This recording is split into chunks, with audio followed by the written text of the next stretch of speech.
pecinta kesucian jiwa, kita sama-sama kembali kita melaksanakan kesukaan guru kita semua Syekh Mursyid, yaitu manakib.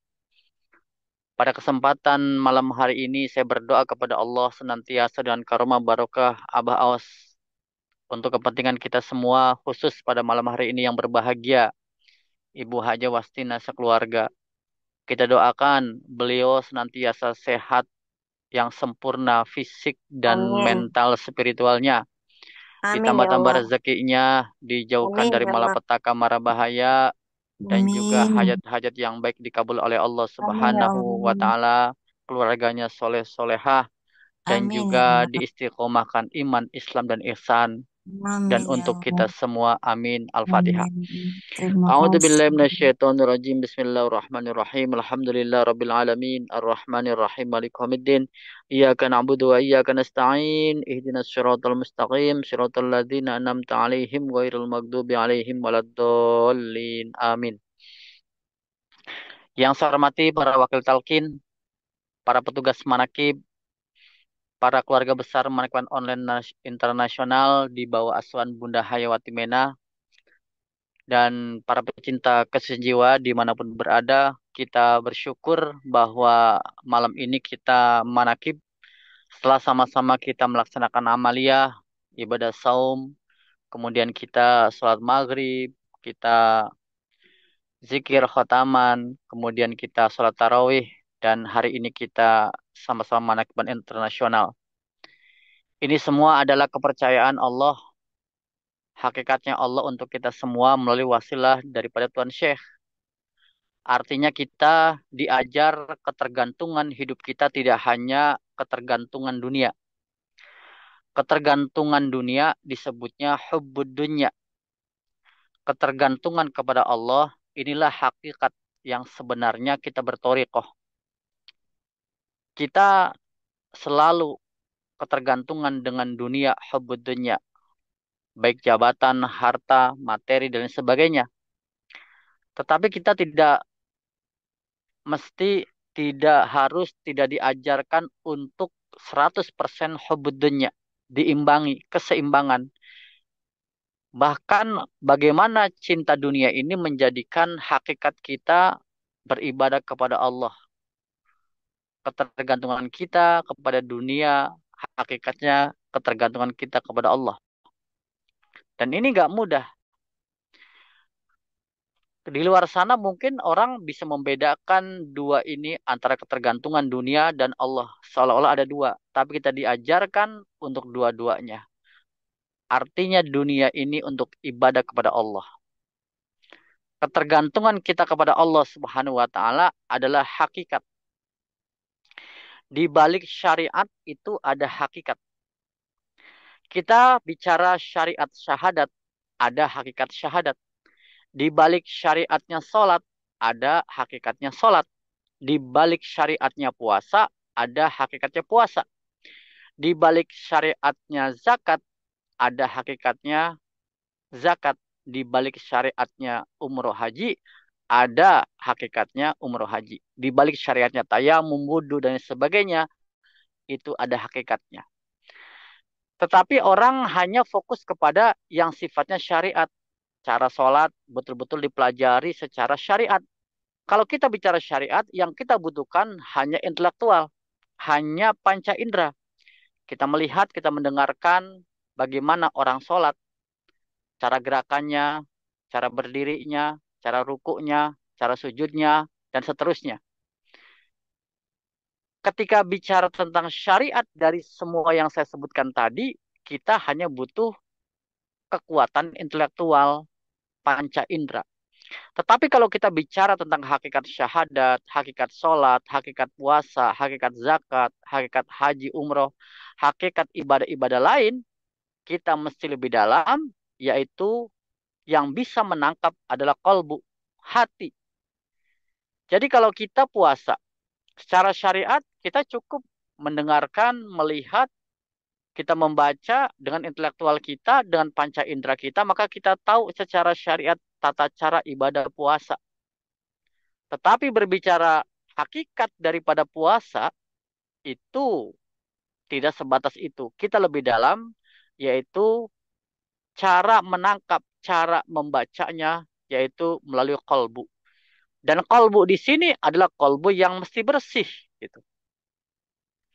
Secara umum banyak orang mengenal secara syariat tentang Allah.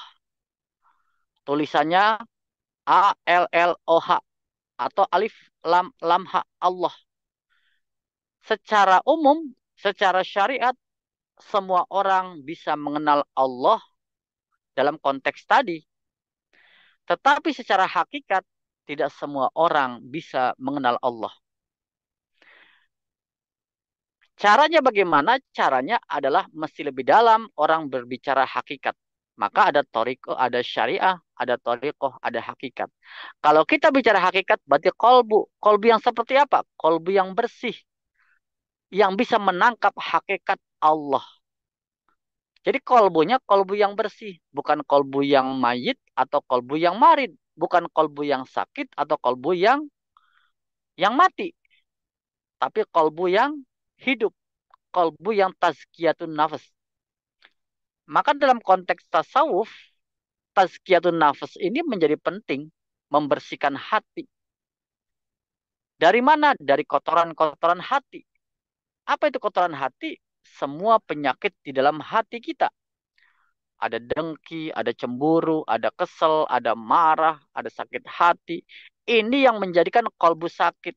Andaikan semua yang saya sebutkan tadi hilang dari kita, termasuk saya, maka ini kolbu yang salim, kolbu yang sehat. Kolbu yang sehat inilah yang bisa menangkap hakikat. Ketika kita mendengarkan sabda Abah, ketika kita mendengarkan maklumat-maklumat Abah, bagi hati yang tidak bersih, maka terjadi komplain, terjadi walatakul lima sebenarnya. Sebenarnya kita tidak boleh mengatakan kenapa dan kenapa. Tapi bagi yang hatinya bersih, tidak ada kotoran, tidak ada iri, dengki, cemburu, prasangka, dan sebagainya, maka dia menerima. Karena yang menangkap maklumat Abah bukan intelektual, tetapi yang menangkap maklumat Abah adalah kolbu. Dan kolbu ini masih bersih. Tazkiyatun nafas. Nah, maka membersihkan hati ini, ikhwan akhwat, ini tidak sekali kemudian tidak membersihkan. Seperti ibu-ibu di rumahnya. Membersihkan rumahnya cukuplah 1 bulan sekali saja. Masya Allah, kebayang bagaimana rusaknya, bagaimana kotornya rumah. Ah, nanti juga kotor lagi. Bersihkannya nanti saja 1 bulan sekali. Kebayang ruang tamunya. Ditambah lagi dapurnya. Dapurnya 1 bulan sekali. Wah, banyak sekali kotoran-kotoran yang melekat. Bahkan ketika digosok pun menjadi sulit. Semakin kita ke dapur, maka semakin harus kita bersihkan. Kenapa? Karena di dapur itu banyak sekali aktivitas. Yang paling banyak di rumah kita, aktivitas adalah di dapur. Sehingga membersihkannya harus sering daripada membersihkan yang lain. Nah, sama dengan kolbu kita. Andaikan hati kita dibersihkannya, nanti 1 bulan sekali. Hanya sholat Jumat saja misalkan. Nanti setahun sekali kalau Idul Fitri saja. Kebayang bagaimana berkaratnya. Nah, maka Abah mengajarkan kepada kita, kita bersihkan setiap saat tazkiyatun nafas. Jadi kalau dalam bertasawuf, orang yang bisa menangkap hakikat adalah dia mesti membersihkan setiap saat. Tidak ada yang mengatakan, sudahlah zikir sampai subuh, kemudian kita bebas zikir sampai 1 minggu jaharnya. Nggak begitu diajarkan Abah. Artinya kalau kita zikir semalam suntuk, hari-hari berikutnya juga tetap kita zikir. Bukan berarti rapel-rapelan seperti itu. Nah, jadi itulah hakikat kita, tazkiyatun nafas, membersihkan hati. Karena kita tidak tahu banyak sekali kotoran-kotoran yang setiap saat datang ke hati kita juga. Bapak, Ibu, ikhwan, akhwat, para pecinta kesucian jiwa. Tazkiyatun nafas artinya setiap saat kita bersihkan. Seperti kita punya rumah, kita bersihkan setiap saat. Nah, cara menangkap hakikat dalam beribadah, cara menangkap hakikat syahadat kita, sholat kita, puasa kita, zakat kita, haji kita, atau amalia lain, atau kita ingin memaknai puasa secara hakikat, maka mesti tazkiyatun nafas, kolbu yang bersih. Kolbu yang bersih tiada lain adalah dengan apa? Dengan talqin. Talqin inilah alat kita untuk menangkap hakikat puasa. Talqin inilah alat untuk menangkap hakikat kita berzakat. Dengan talqin inilah kita menangkap hakikat ibadah-ibadah lain. Sodako kita, infak kita, wakaf kita, dermawan kita. Ini semua kalau kita bicara hakikat adalah kolbu yang bersih. Kolbu yang bersih tiada lain adalah mesti talqin zikir. Berbeda ketika kita bicara syariat. Kita kuliah subuh, kuliah Ramadan. Sering kita, bahkan di kota-kota menjelang sholat tarawih ada pembelajaran-pembelajaran. Ini berbeda antara talqin dan ta'lim. Ta'lim dan talqin itu berbeda. Kalau kita bicara taklim, pembelajaran agama, kajian agama, Abah mengatakan tempatnya namanya majelis taklim. Kalau talqin, tempatnya namanya Riyadul Jannah. Riyadul Jannah. Taman surga. Riyadul Jannah. Itu talqin tempatnya. Jadi, maka manakib ini disebutnya adalah Raudhah. Karena apa? Talqin, manakib ini adalah tempatnya talqin. Kalau tempatnya taklim, namanya majelis taklim. Orang yang mengajar di majelis taklim, gurunya disebutnya mu'alim. Orang yang mengajarkan talqin, disebut gurunya namanya mursyid. Orang yang belajar kepada mu'alim di majelis taklim, murid namanya, disebutnya muta'alim. Kalau ketika dalam talqin zikir, tempatnya namanya Riyadul Jannah, gurunya namanya mursyid, muridnya disebutnya adalah ikhwan atau murid. Kemudian apa yang diajarkan di dalam taklim? Yang diajarkan dalam taklim kata Abah adalah ilmu. Sementara di talqin yang diajarkan adalah zikir. Nah, kan beda. Maka ketika kita talqin diajarkan zikir. Kemudian apa sasarannya, outputnya, tujuannya daripada orang taklim yang sering kita lakukan pada subuh, kuliah subuh dan sebagainya. Orang belajar tujuannya adalah alim, menjadi ahli ilmu. Sementara talqin tujuannya adalah zakir, menjadi ahli zikir. Dan juga Bapak Ibu, di dalam taklim, waktunya, durasinya lama. Kita tahu orang belajar, pesantren bisa bertahun-tahun. Kita belajar dari dulu sekolah, SD, SMP, SMA, TK ya, S1, dan seterusnya. Kita belajar, pelatihan, seminar, atau kita kursus, lama waktunya. Tapi kalau talqin zikir, waktunya sangat singkat dan langsung terasa. Itu bedanya. Nah, jadi talqin ini sangat singkat sekali. Tempatnya namanya Riyadul Jannah, yang ngajarinya Syekh Mursyid. Kita disebutnya murid atau ikhwan atau akhwat. Yang diajarkan zikir, tujuannya menjadi ahli zakir, dan juga waktunya sangat sebentar. Singkat dan langsung terasa. Nah, itulah bedanya. Kita di bulan Ramadan ini, di bulan suci Ramadan yang satu ini, kita banyak taklim selama ini. Di masjid-masjid kita, di tetangga kita, di tempat-tempat kita buka bersama dan sebagainya. Banyak sekali taklim. Inilah taklim. Nah, sementara talqin adalah sangat sebentar. Maka jelas, kata Rasulullah, lakinu mautakum la ilaha illallah. Talqinkanlah kepada orang yang akan mati, yaitu dengan la ilaha illallah. Kata Abah, tidak ada lakinu mautakum subhanallah. Talqinkanlah bagi orang-orang yang akan mati dengan subhanallah. Lakinu mautakum alhamdulillah. Lakinu mautakum Allahu Akbar. Tidak ada kata Abah. Hadisnya juga lakinu mautakum la ilaha illallah.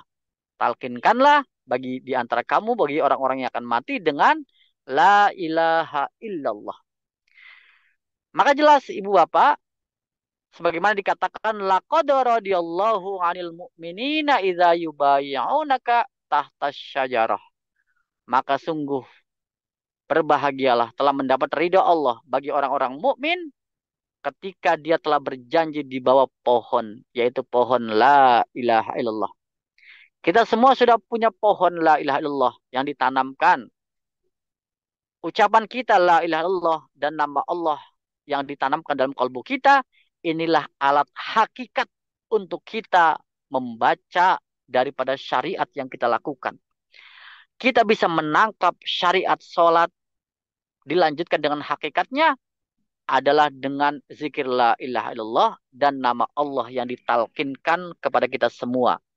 Jadi kalau bicara tentang apa itu hakikat puasa, maka adalah kita mesti punya alatnya dan alatnya dimasukkan dengan talqin, yaitu alatnya la ilaha illallah dan nama Allah yang ditanamkan. Inilah pohon tauhid. Maka mendapat ridha Allah, telah mendapat ridha Allah. Nah, ketika kita mendapat pohon ini, apa yang kita lakukan? Ada dua. Yang pertama, kita punya pohon. Yuk kita pupuk bareng-bareng setiap saat. Kita siram, kita urus. Yang kedua adalah jaga pohon ini. Jangan sampai kena wereng, kena hama. Kita punya la ilaha illallah. Kita bertorikoh, kita jaga dengan cara zikirnya, khotamannya, manakibannya. Kita pun perlu bergaul dengan teman-teman kita sesama pecinta kesucian jiwa. Jangan sampai kita tidak punya pergaulan lingkungan. Kalau kita lingkungan kita menjauh dari torikoh dengan murid abah, maka kita juga motivasinya akan rendah, akan lemah.